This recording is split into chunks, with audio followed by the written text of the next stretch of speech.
per šventes liekame vieni dėl tam tikrų aplinkybių. O galbūt pažįstate žmonių, kurie sutinka namuose vieni šventes ir jiems galbūt tą dieną liūdna. Šiandien kalbėsime būtent šią temą. O jūs žiūrite Žilalaidę, kurią labai siūlome prenumeruoti ir spausti patinka prie šios laidos, jeigu jūsų domino šią temą. Ir kad žinotumėte, kokių dar įdomių temų mūsų laidoje bus. O šiandien pradedame kalbėti tema, kuri svarbi yra senjorams. Pirmiausia dėl to, kad senjorų yra vis daugiau ir deja vienišų senjorų irgi būna vis daugiau. Dėl to, kad vaikai, anūkai išvažiuoja gyventi kitur, ar giminaičiai gyvena kitose vietose, ar galbūt artimieji išeina, nebelieka jų. Ir tada ateina šventės ir galima pasijusti vienam. Bet ar tikrai vienišam? Mes tradiciškai esame įpratę, kad jeigu šventės, tai yra didelis stalas, tai yra žmonės, šurmulys, ant stalo vaišės. O jeigu to šurmulio nėra, o jeigu taip atsitiko dėl aplinkybių, kad tu esi šiandien vienas, tada šventė bus labai tyli ir galbūt liūdna, kaip manai, Aušra? Aš vis dėlto manau, kad šventė yra tai, ką tu susikuri savo. Jeigu tu pradedi nusi vienas, taip namuose tarkime, nebūtinai tu esi vienišas, bet kartais dėl įvairių priežasčių gali būti vienas. Aš, pavyzdžiui, tikrai buvau visiškai viena, kai aš pusę metų gyvenau Taivane, aš keletą švenčių, skaitant Velykas, kurios man labai svarbios, švenčiau viena. Ir vat būtent tada, prieš tas jau dabar jau 12 metų, aš staiga supratau, kad šventę gali pasidaryti pats savo. Taip? Pripratusi nuo vaikystėse dideliuose namuose, sutikinėti ir broliai, seserys, tėveliai, seneliai, ir ten vyras ir vaikai, žodžiu, daugybė žmonių.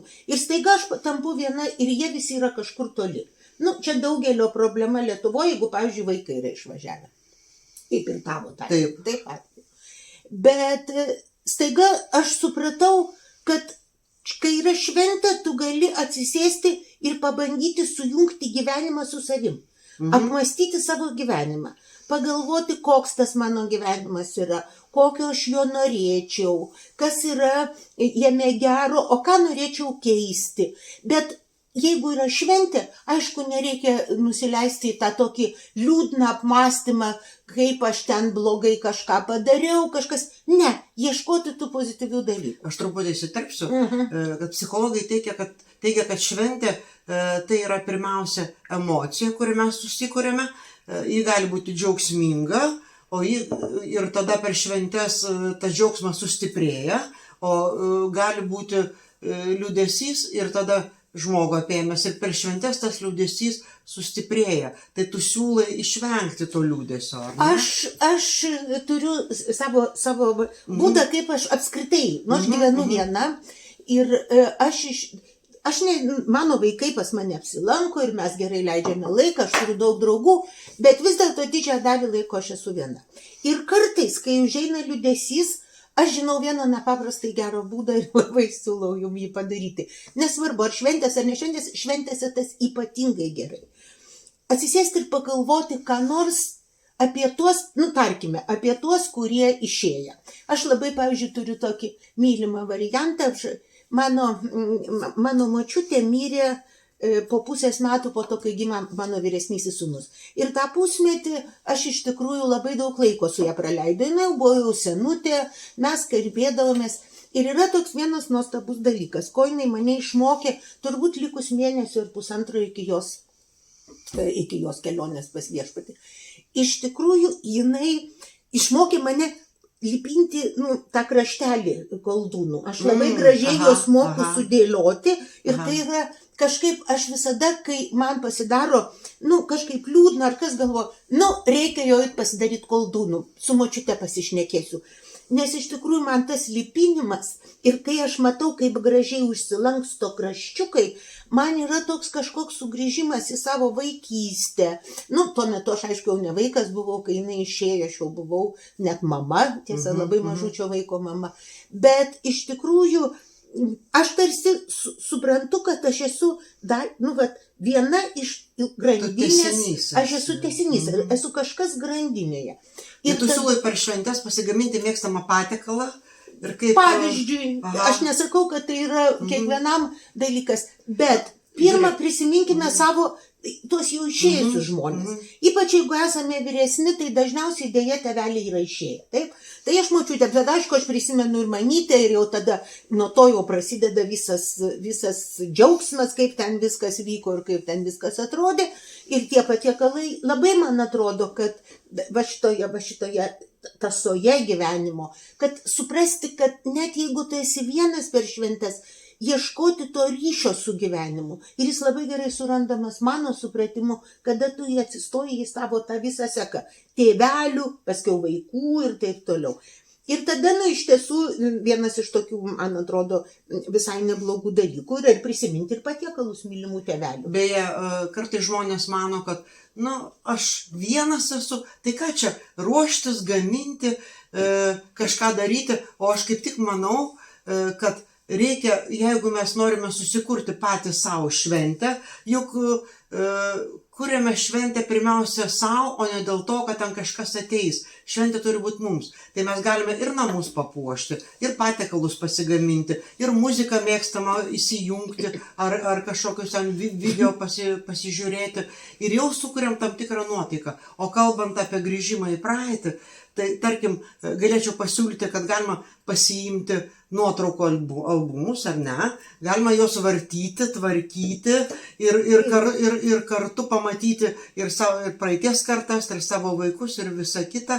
Ir va tokiu būdu tie šilti prisiminimai apims ir jau ta šventė taps jauki, ar ne? Taip, aišku, nereikia prisiminti, jeigu ten ir buvo, visadagi būna kokio nors nuoskauda ar ko nors, bet būtent prisiminti tuos dalykus, kurie įsivežė kaip labai gražus. Aš sakau, čia mąstydama, kuo aš čia šiandien norėčiau su jumis pasidalinti, aš staiga supratau, kad aš labiausiai noriu pasidalinti savo močiutės koldūnais ir tuo, kaip aš mažulytė, dar būdama visai mažutė, jinai, kai nuvažiuodavau pas senelius, aš gyvenau Palangoje, augau, o jie gyveno Kėdainiuose tuo metu, kai mane nuveždavo į tuos Kėdainius ir kartais aš likdavau savaitai ten, tai aš prisimenu, kaip aš sėdėdavau lovoje, o močiutė turėjo tokius pat žilus plaukus, labai įsipaišyti į mūsų spalvą, tik tie plaukai buvo ilgi ir tokie gražus. Ir jinai supindavo kasytę ir tada melsdavosi, jinai šnekėdavo tos poteris ir aš užmigdavau, taip, aš negirdėdavau, ką jinai sako, bet tas toks dundėjimas. Tai man yra iš tikrųjų, aš manau, kad jeigu jūs paieškosite savo galvoje, jūsų galvos pilnos tokių gražių prisiminimų. Iš senelių, tėvelių, galų gale net draugų. Aš, pavyzdžiui, irgi galvodama, ką kalbėti, staiga prisiminiau, mūsų bendri klasės draugai, tuo labiau su Rasa yra. Ir net ir tos draugus, kurie yra išėjo, dėja jau irgi yra išėjusių. Tai ta prasme, irgi, man atrodo, kad pirmas mano jausmas, ką mes turėtumėm ir kaip tą lik ir vienatvę išgyventi kaip šventę, ieškoti savęs, savo ryšio su kitais. O aš noriu kaip tik pažvelgti į ateitį. Dauguma mūsų turime vaikus, anūkus, bet kokiu atveju turime giminaičių, turime pažįstamų, bičiulių, kaimynų ir turime modernes technologijas. Bent jau telefonus turi tikrai visi. Ir daugelis turi internetą. Tai žinokite, tarkim, iš mano asmeninės patirties, šventes galima švęsti būnant toli vieniems nuo kitų. Pasiskambinti, pakalbėti, per vaizdo pokalbius galima susisiekti su bet kuria pasaulio šalimi. Ir jeigu jums atrodo, kad gal žmogus ten visai nenori, kad aš jam skambinčiau, nori. Dažniausiai būna, kad kaip tik smagu išgirsti kitą žmogų, pakalbėti ir tas pokalbis jau ne porą minučių tęsis, ne tik tai sveikinimų ir palinkėjimų užsitęs daug toliau, daug ilgiau užsitęs. Lygiai taip pat su vaikais galima padaryti tiesiog bendrą šventę, pasistačius kamerą, per vaizdo pokalbį, vienoje stalo pusėje tie, kurie toli, kitoje stalo pusėje esi tu ir jau tu esi ne vienas, tu esi su kompanija, tik ta kompanija tu matai kitokiu būdu. Dar vienas dalykas, apie kompanijas kalbant, žinokite, patikėkite, tikrai esate ne vieni, kurie per šventes lieka vieni. Tokių vis daugiau ir daugiau. Ir jeigu jūs pasiklausinėsite aplinkinių, pažįstamų ten draugių, draugų, bičiulių, netgi kaimynų, surasite vieną kitą ir galima pakviesti į svečius. Tokį žmogų ir jau būsite ne vienas, arba susitarti eiti kur nors kartu. Paimat ir išeinat. Jeigu net tokios galimybės nėra, galima išeiti pabūti tarp žmonių, nueiti į miestą, į centrą, kur šventinės dekoracijos, kurios nuspalvina vis tiek nuotaiką kitaip, galima nueiti į parką, į bažnyčią ir taip toliau. Vėlgi jau būsi ne vienas, ar ne? Ir grįžti namo kitos nuotaikos. Tai mano patarimai yra, jeigu norite pabūti kažkokiu bendrystėje, kažkokioje aplinkoje. Ir tu kažką norėjai pasakyti. Aš irgi, bet truputėlį kitai temai, čia svarstydama, ką mes kalbėsime, aš išėjau į tokią labai įdomią statistiką, jinai yra apie Vilnių. Bet aš manau, kad Vilnius čia net bus geresnis pavyzdys, toks geresnis, kad daugelį rajonų gal ir prastesnė padėtis. Šiuo metu Vilniuje gyventojų yra apie 600 000. Taip. Panašiai, taip, plius minus, taip.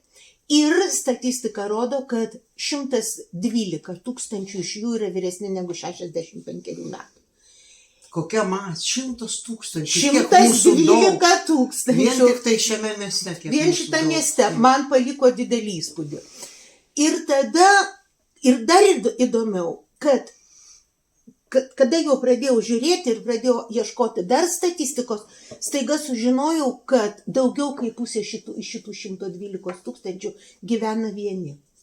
Bet ta prasme, ypatingai daug tokių žmonių yra tose rajonuose, kurie, pastatyti 6-7 dešimtmetyje. Vilniuje tai būtų Žirmūnai ir Antakalnis. Senamiestė dar yra. Senamiestė tiesa yra daug vienišų, labai garbaus amžiaus žmonių, 80+. Šitą statistiką labai lengva rasti. Ir galbūt jie nebeturi artimųjų, arba artimieji yra toli ir negali atvykti tuo metu. Dažnai tikriausia gali jau tiesiog. Ir kažkas visada lieka tame gyvenime paskutinis. Bet tai aš į ką lenkiu? Tai jeigu jūs esate vienas, mums iš tikrųjų visiems, kurie vieni, netaip sudėtinga rasti ką nors, kas yra netoli mūsų ir irgi vienas. Nebūtinai jisai norės bendrauti, bet kartais gali ir labai norėti. Ir jeigu mes pasidarytumėm savo tokį bandymą, paieškokime, yra šventės, ypač tiems mes vis dėlto kalbame ir mus tikriausiai daugiau žiūri tiem vyresnio amžiaus žmonės, kurie yra, skaitmeninio pasaulio žmonės, kurie ten pasižiūri YouTube'ą, Facebook'ą paskaito ir taip toliau. Praktiškai, kurie turi internetą, nes jeigu neturi interneto, nepamatysi žinių. Jie turi internetą ir jie turi. Aš tikrai nuoširdžiai galiu pasakyti, aš labai jau dabar čia kelis mėnesius tyrinėju mūsų viešąją erdvę, toj viešoje erdvėje tų pagyvenusių žmonių nėra, jie tiesiog neegzistuoja. Jie išlenda taip periodiškai kaip kažkokie, bet jų gyvenimas, jų viskas yra, pavyzdžiui, tas pats LRT sakė, kad čia neįdomi tema. Visai, aš nežinau, kas yra įdomios temos, ypač žinant, kiek šitoje šalyje yra žmonių virš 65 metų. Tikrai ta tema yra įdomi. Svarbiausia, kad jinai būtų pozityvi. Ir tada iš tikrųjų, ieškoti tų žmonių apie save yra ir netgi labai įdomu. Netgi aš po to jau tu prisimeni, kaip tau čia atrodo, ar čia variantas, prisimeni tas sovietinės legendas. Čia yra sovietinė legenda ir aš juos kažkaip labai nemačiau, nes tiesiog tada buvau vaikas, nelabai kreipiausi, senutės prie įėjimo, kurios ten... Prie laiptinės ant suoliuko. Ir staiga... Aš atsimenu tokias karikatūras iš tų laikų. Kas sėdė ir apkalbinėja, toks sugedė, toks... Taip, bet galima... Arba viską žino. Taip, kas gyvena. Žodžiu, jos visada paprastai pateikiamos tokiam ironiškai negatyve. Betgi galima pabandyti kitaip pamatyti. Pavyzdžiui, yra močiutės ir tikrai jų netaip mažai Vilniuje, kurios prie namų ir tikrai kitose miestuose, dar daugiau tikriausiai bus mažai, kurios prie namų gėlytes augina arba kates šeria. Tiesiog išeiti, jos dažnai ir yra, tuo užsima, kadangi joms trūksta bendravimo. Veiklos, taip. bendravimo. Ir išeini ir jinai matai, kad jinai ten tas gėlytes sodina ar ką nors, kaip tik va dabar laikas ateina jas pradėti sodinti, taip, tvarkyti savo tos kiemus, išeini ir klausia, o gal jums padėti? Tai yra iš tikrųjų, irgi būdas, jeigu jums, pavyzdžiui, ypač irgi prisiminimai kokie gražus, kai jūs kažką auginote, žiūrėjote, nes augalai irgi yra kažkas, kas mums padeda. O ne tik augalai, dar yra toks dalykas kaip gyvūnai. Tarkime, jūsų kaimynai, pažįstami ar kokie giminaičiai nori išvažiuoti per šventes, bet jos stabdo tai, kad jie turi gyvūnų, kurios reikėtų prižiūrėti. Galima pasisiūlyti, prižiūrėti, ar tai būtų šuo, ar tai katė. Gyvūnai niekada neleis pasijusti vienišam. Taip. Turi tos patirties, ar ne? Aš čia visai nesenai Anuko šunelį žiūrėjau, kol jie visi keliavo. Aha. Tai aš galiu pasakyti, labai triusiau. Jo vieną prengti, tą šunelį, ten jis mažutis toks knopkučių visokių, į 3 kart į lauką išvesti, o kaip tik dar buvo pusnis tuo metu. Bet aš galiu pasakyti kitą dalyką. Gal, pavyzdžiui, jūs turite svajonę turėti tą gyvūnėlį, ten katę ar šunelį, ir kas ten jums arčiau širdies, bet jūs gal nežino tokio dalyko. Čia aš labiausiai į Vilniečius kreipiuosi, bet manau, kad gal ir kitose miestuose tokia praktika egzistuoja. Aš tikiuosi nežinau. Bet, pavyzdžiui, Vilniuje yra, kai grinda surenka tuos, arba paliktus, arba atiduoda ir taip toliau, pensinio amžiaus žmonėms miestas juos duoda su visu išlaikymu. Va čia yra ir pasirodo ne taip daug ateina, bet iš tikrųjų tai yra toks labai gražus dalykas, todėl kad jums tada ir jeigu tas gyvūnėlis susirgs, nemokamas gydymas bus ir jums maistų padės. Tai ir per šventes turėsite visada šalia auginti, kuris jums tikrai sukurs gerą nuotaiką. Aš galiu pasakyti, per tą savaitę tas šunelis mane net iš lovos sugebėjo iškrapštyti. Visai mažuliukas, jisai taip įsitaisydavo mano ganonė, kad man toj lovoj nei iš vieno, nei iš kito galo, aš privalau tai, kada jau jį pasims. Bet kai aš prisimenu savo katiną, kurį labai mylėjau ir jis irgi labai mėgdavo įsitaisyti lovoje netoli manęs, kažkoks yra toks, tu ir jam padedi ir jis tau padeda. Kai mes turėjom katę, aš turėjau katę, dukros katę, kuri išvyko gyventi į užsienį, tai irgi buvo nuostabi šventė, nes aš atskirus patiekalus pagamindavau šventėms. Tai irgi jau tikrai bus ką veikti ir tikrai bus smagu. Dar vienas dalykas, į kurį noriu atkreipti dėmesį, apie tai, kad yra daugiau vienišų žmonių per šventes. Pagalvokite, kad žmonės yra ligoninėse, ar ne? Slaugos ligoninėse, globos namuose. Čia irgi netrukus paprašysiu tavęs prisiminti vieną istoriją. Ir toks dalykas, kad jeigu jūs iš anksto pasiklaustume darbuotojų, ar yra tokių žmonių, kurie vieniši ir net per šventes jų niekas neaplanko, tai žinokite, jeigu sukursite šventę kitam, kartu susikursite šventę ir savo.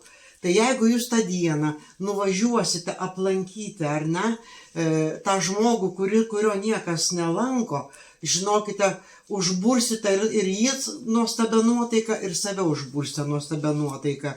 Bet tiesiog to reikia pasidomėti iš anksto. Ir tu vieną tokią istoriją turi.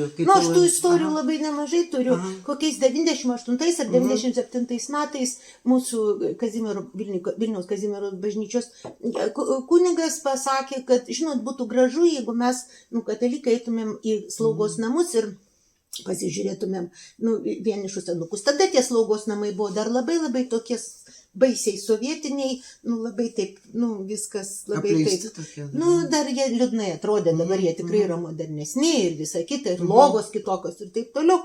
Bet aš nuėjau. Mano patarimas yra tada geriau ne vienam eiti. Čia yra toks irgi dalykas. Gal, pavyzdžiui, kokį nors pažįstamą irgi dar turite, kas norėtų tai padaryti. Bet mes dviese su kita tokia ponia Regina eidavome. Ir iš pradžių aš ten viena, paskiau mes kartu vaikščiom.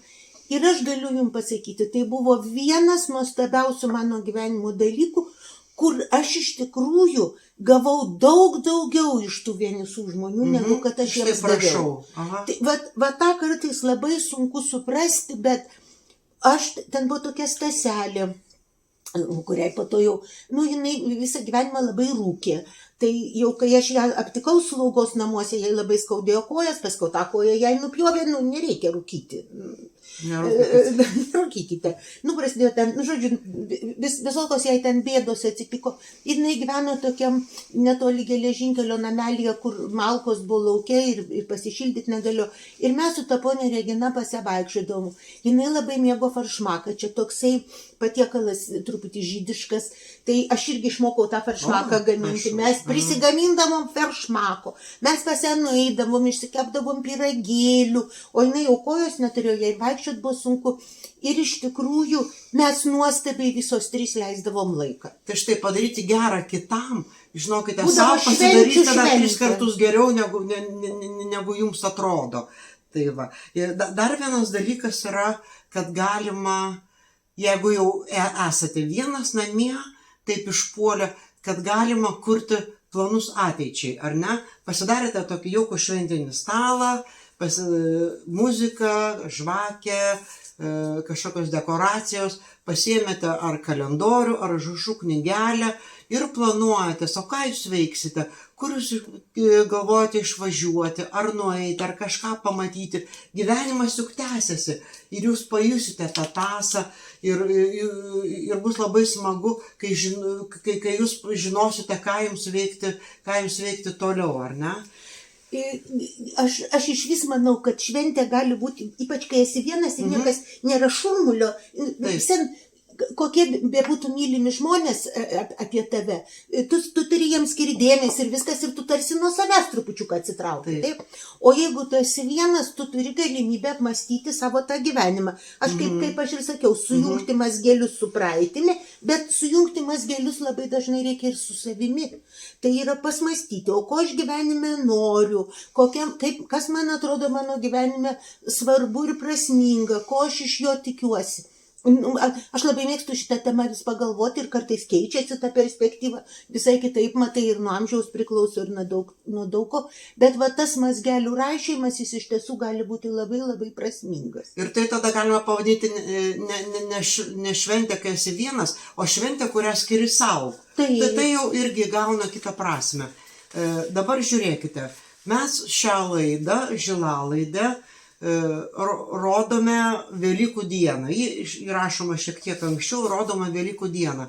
Ir jeigu jūs šiandien žiūrite šią laidą, komentaruose galite pasiųsti linkėjimus tiems, kurie galbūt šiandien vieni, ar ne, pasveikinti. Galbūt jūs dar turite kokių patarimų jiems patarti. Žinokite, jūs netgi ir šiandien galite nudžiuginti žmonės, kurie šią dieną bus vieni. Ir dar vienas dalykas, kad o jeigu jūs esate vieni, tai žinokite, irgi ne vieni, mes su jumis. Jūs žiūrite Žilalaidę ir mes esame visi kartu, ar ne? Šiandien tokią dieną. Dar porą žodžių gali apie Velykas tada pasakyti, kas tai per šventę. Mes kalbam apie bet kokią šventės, tai gali būti ir nauji metai. Iš tikrųjų, aš nesileisiu čia į gilius religinius išvedžiojimus. Tie, kurie lankote bažnyčią, tai ten jau buvote ir girdėjote kunigėlio, savo parapijos žmonių dalykus. Bet aš tiesiog pasakysiu, su kuo viskas susieta. Su nauju atgimimu. Tai yra pabandyti pamatyti pasaulį kitaip ir save. Tai yra pamatyti save kitokį trupučiuką, susikurti savo naujų tikslų. Aš, pavyzdžiui, toks atrodys dabar liktai labai būtinis mano pasiūlymas, bet jūs, net ypač jeigu jūs linkę tuos savo pinigėlius labai taupyti ir jau ten galvoti, ką su jais daryti ir bijoti juos išleisti, nes gal bus kokios nelaimės, kai bus nelaimės, tai tada ir žiūrėsite. O šiandien pabandykite tiesiog pagalvoti. Mano mamytė man vieną kartą labai padėkojo, aš tada labai spontaniškai jai pasakiau. Pokalbis vyksta turbūt kokiais 92 ar 3 metais. Mamytė turi seną sovietinį televizorių ir jisai sugesta. Jau tada tėvelis jau išėjo mano anksčiau ir jinai gyveno viena našlė. Ir jinai turėjo santaupus. Sakau, tai mamyt, jūsgi turite pinigų, nusipirkite tą televizorių, ten kažkaip jau buvo galimybė. Oi, ne, mamytė, reikia laidotuvėms. Pirmas dalykas, kol nežinau, kada mirsite, iš tikrųjų mirė beveik po 30 metų, po 28 kokių. Tai va. O antras dalykas, aš tada pasakiau vieną dalyką, už kurį po to jinai man daugybę kartų dėkojo. Aš jai sakiau, gyventi reikia šiandien. Dar nei vieno nepakavoto gatvėje nemačiau.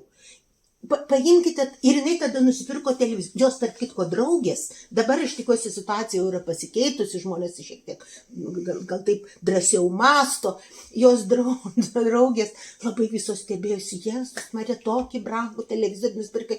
O jinai po to labai džiaugiasi, nes jinai ten galėdavo žiūrėti jos mylimas laidas, ar ten filmukas kažkas irgi yra. Tai kartais tiesiog nebijokite save palepinti, vat kokis yra dalykas. Arba kažkokią pasidaryti kažkokią dovaną būtent šventėms. Taip. Ir tai jums pakels nuotaiką. Ir kartais tai gali būti mažutė smulkmena, bet kurios jūs norite, bet vat kartais galvoji, ai, čia gal dar tam reikia, anam reikia. Aš nežinau, techniškai man tikrai būna taip. Ir aš ilgai mokiausi, kad vat ir vienam vaikui reikia, ir kitam reikia, ir šeimai reikia, ir dar kam nors padėti. Ir man vis neužtekdavo, ir jau kai aš savo sąraše esu paskutinė, čia nėra protinga, žinokite. Sąraše save reikia kažkur ten, gal ne pirmų, bet aukštai laikyti, nes kiti gal jūs ten biški žemiau padės. Dabar aš dar noriu kreiptis į jaunesnės kartas. Nežinau, kurioje vietoje sąraše jums yra jūsų tėvai ir seneliai, bet aš labai norėčiau jums pasiūlyti, jeigu esate toli ar dėl kokių nors aplinkybių susiklošiusių negalite tą dieną kartu būti, paskambinkite, susisiekite, parašykite, žinokite, poro žodžių padaro labai daug. Tai va, tai jeigu, žinokit, ir kai jūs būsite jau seni, su jumis taip pat elgsis jūsų vaikai, jūsų anūkai, darykime tą testinumą, nuo ko mes laidą pradėjome. Aš labai vieną frazę noriu pasakyti, jinai yra iš vienos filosofinės knygos, aš dabar tiksliai negaliu pasakyti, kas pasakė, bet prieš daug metų aš išgirdau, jinai labai įsirėžė į mano galvą. Ta frazė yra tokia: mes suaugame tada, kada mes atleidžiame savo tėveliams už viską, ką jie mums padarė gero. Čia atrodo lyg paradoksas, bet iš tikrųjų ir jauniems, ir seniems šitai galioja. Neieškokime savo artimųjų tarpe kokių nors jų ydų, nuoskaudų, pabandykime tiesiog, pasidžiaugti. Ir jeigu turite ką nors, kas jūs, pavyzdžiui, nebendraujat, nes gal kaip įskaudino, paimkit ir paskambinkit, jeigu turit jėgų. Ne visada tų jėgų užtenka, aš tikrai negaliu girtis, aš turėjau tokių istorijų, kur man buvo labai sunku įveikti ir vieną kartą net ir neįveikiau, paskui jau, kai atėjo laikas įveikti, viena teta kažkaip, aš jaučiausi, lyg mane labai nuskriaudė, bet iš tikrųjų tai aš buvau neteisi, reikėjo tai padaryti, dabar būtų ramiau. Tai atleiskime, džiaukimės, Velykos yra, kada mes pasidarome nauji, mums vėl atsiveria gyvenimas. Taigi, šiandien laidą jau baigiame. Ji, kaip matote, skirta visoms kartoms yra, o vadinasi Žilalaidė. Todėl prenumeruokite, sekite, spauskite patinka šios dienos laidos įrašo vietoje ir iki kitų susitikimų. Greitai susitiksime. Tikrai mes laukiame ir jūsų tų vadinamų laikų. Mums jie iš tikrųjų svarbus ne vien todėl, kad jau mes kažkaip iš to labai, mes tikrai iš to jokios naudos neturime. Bet techniškai mums yra labai, tiesiog labai norisi sužinoti, ką jūs apie tai galvojate. Ir papasakokite apie savo šventes. Taip, iki kitų kartų. Laimingai.